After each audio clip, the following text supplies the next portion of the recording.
नमस्कार शेतकरी बांधवांनो, शेती ज्ञानसागर या आपल्या चॅनलमध्ये तुमचं सगळ्यांचं मनापासून स्वागत आहे. आपल्या या चॅनलचा उद्देश एकच आहे, शेतीतले नवीन विचार, नवीन तंत्रज्ञान आणि जोडधंद्यांची सोप्या भाषेत माहिती तुमच्यापर्यंत पोहोचवणं.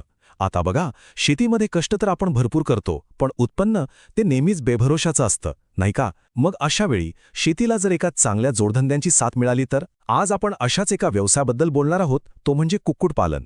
एक असा व्यवसाय जो कमी जागेत आणि कमी खर्चात सुरू होऊन आपल्याला चांगला नफा मिळवून देऊ शकतो. चला तर मग या व्यवसायाची अगदी सोप्या भाषेत ओळख करून घेऊया. हे वाक्य बघा, आज आपल्या अनेक शेतकरी बांधवांच्या मनातलं आहे. बियाणं घ्या, खतं घ्या, मजुरी द्या, या सगळ्याचा खर्च प्रत्येक वर्षी वाढतच चालला आहे. पण पिकाला मिळणारा भाव मात्र बऱ्याचदा जागेवर असतो. ह्या आर्थिक कात्रीतून बाहेर पडण्यासाठी आपल्याला एका नव्या वाटेची, एका नव्या मार्गाची गरज आहे, आणि तोच मार्ग आपण आज शोधणार आहोत. आज आपण हा सगळा विषय 5 सोप्या टप्प्यांमध्ये समजून घेणार आहोत. सगळ्यात आधी शेतकऱ्यांची नेमकी अडचण काय आहे, मग कुक्कुटपालन हा नफ्याचा मार्ग कसा ठरू शकतो, तिसरं तुमच्यासाठी नक्की कोणती पद्धत योग्य आहे, चौथं यात यशस्वी होण्यासाठी काय काय करावं लागेल, आणि सगळ्यात शेवटी खर्चाचं आणि कमाईचं गणित कसं असतं.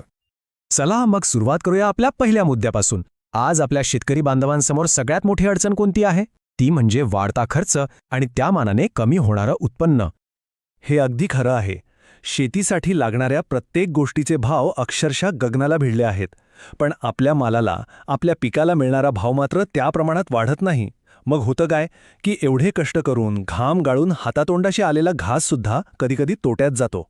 या चक्रातून बाहेर पडायचं असेल तर शेतीला एका मजबूत जोडधंद्याची गरज आहे, जो आपल्याला नियमित रोजच्या रोज उत्पन्न मिळवून देईल.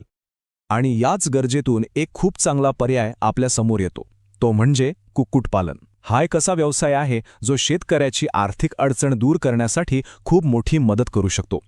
चला बघूया याचे नेमके फायदे काय आहेत. कुक्कुटपालनाची सगळ्यात मोठी ताकद काय आहे माहितीये? याची सहजता.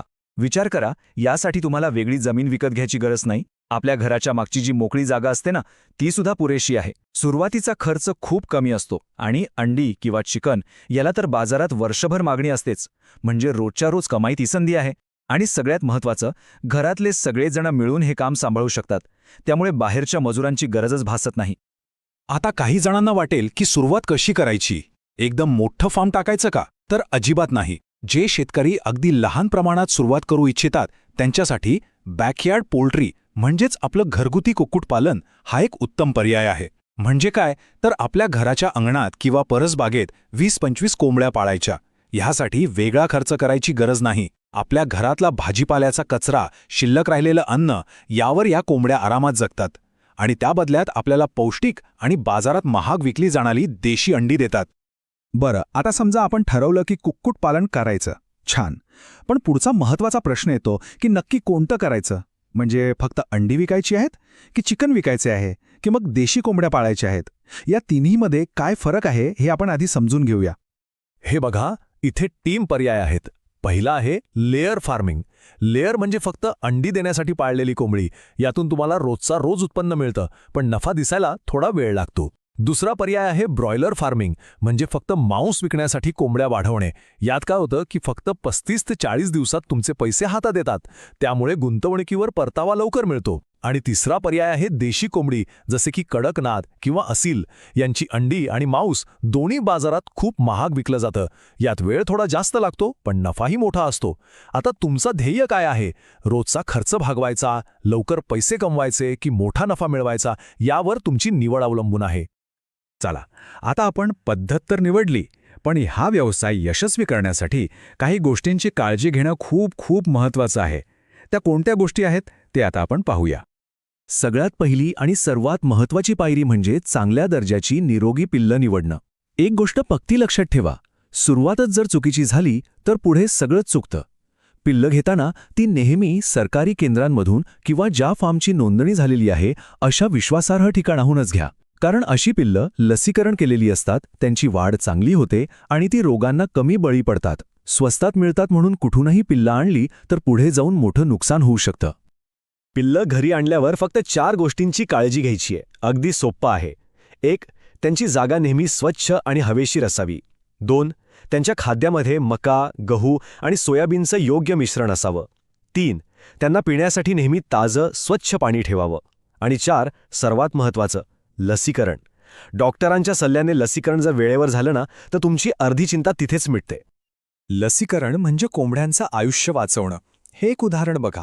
साधारणपणे 6व्या दिवशी राणीखेत नावाच्या रोगासाठी लस दिली जाते. हा रोग इतका घातक असतो की त्यात कोंबड्या माना टाकतात आणि मरतात. मग 12व्या दिवशी गंबोरो आणि 21व्या दिवशी ब्रॉन्कायटिस यांसारख्या आजारांवर लसीकरण होतं. हे आजार झाले तर कोंबड्यांची वाढ खुंटते. हे वेळापत्रक तुमच्या भागातील डॉक्टर थोडे बदलू शकतात, पण एकही लस चुकवणं म्हणजे आपल्या संपूर्ण व्यवसायाला धोक्यात घालण्यासारखं आहे. चला आता येऊया सगळ्यात महत्त्वाच्या भागाकडे, तो म्हणजे पैसा. या व्यवसायात खर्च किती येतो आणि नफा किती मिळू शकतो याचं गणित समजून घेणं खूप गरजेचं आहे. हे गणित नीट समजून घ्या. कुक्कुटपालनातल्या जवळपास 70% खर्च हा फक्त कोंबड्यांच्या खाद्यावर होतो. म्हणजे तुमचा जर 100 रुपये खर्च होत असेल तर त्यातले 70 रुपये फक्त खाद्यावर जातात. उरलेला 30% खर्च हा व्यवस्थापन आणि औषधांवर होतो. याचा सरळ अर्थ काय? खाद्याच्या खर्चावर जर आपण नियंत्रण मिळवलं तर आपला नफा नक्कीच वाढणार. आता आकड्यांमध्ये बोलायचं झालं तर समजा तुम्ही 100 लेयर कोंबड्या म्हणजे अंडी देणाऱ्या कोंबड्या पाळल्यात आणि त्यांचं एकदम योग्य व्यवस्थापन केलं तर महिन्याला साधारणपणे 12 ते 15 हजार रुपयांचा निव्वळ नफा म्हणजे सगळा खर्च वजा करून तुमच्या हातात येऊ शकतो. हा आकडा तुमच्या कष्टावर आणि नियोजनावर अवलंबून आहे, पण कमाईची संधी खूप मोठी आहे हे नक्की. आणि एक चांगली गोष्ट लक्षात ठेवा, या प्रवासात तुम्ही एकटे नाही आहात. हा व्यवसाय सुरू करण्यासाठी सरकारकडून सुद्धा मदत मिळते, अनुदान मिळतं, कमी व्याजाचं कर्ज मिळतं आणि मोफत प्रशिक्षण सुद्धा मिळतं. याबद्दल अधिक माहितीसाठी तुम्ही तुमच्या जवळच्या पशुसंवर्धन कार्यालयात नक्की संपर्क साधा. चला तर मग आपण आत्तापर्यंत जी काही माहिती घेतली त्यातल्या सगळ्यात महत्त्वाच्या गोष्टी कोणत्या आहेत त्या एकदा पुन्हा लक्षात घेऊया. या व्यवसायातून चांगला नफा कमवायचा असेल तर या 5 गोष्टी पक्क्या लक्षात ठेवा. ही यशाची पंचसूत्री आहे असं समजा. पहिलं, तुम्हाला अंडी विकायची आहेत की मांस, त्यानुसार योग्य जात निवडा. दुसरं, लसीकरण कधीही कोणत्याही परिस्थितीत चुकवू नका. तिसरं, कोंबड्यांच्या जागेत नेहमी कडक स्वच्छता ठेवा. चौथं, त्यांना चांगल्या प्रतीचं आणि संतुलित खाद्य द्या. आणि 5वं, तुमच्या जवळच्या बाजारात कशाला जास्त मागणी आहे याचा आधी अभ्यास करा. तर मग या सगळ्या माहितीनंतर एक प्रश्न नक्कीच मनात येतो. आजच्या काळात आपल्या शेतकऱ्यांसाठी खरं मूल्यवान पीक फक्त शेतातच आहे की घराच्या परसात सुरू होणारा हा छोटासा व्यवसाय त्याच्यासाठी आर्थिक स्वातंत्र्याची गुरुकिल्ली ठरू शकतो? कुक्कुटपालन हे फक्त एक जोडधंदा नाहीये, तर ते आपल्या शेतीला एक स्थिर आधार देणारं चक्र आहे. योग्य नियोजन केलं तर ही छोटी सुरुवात मोठ्या नफ्यात नक्कीच बदलू शकते. यावर नक्की विचार करा.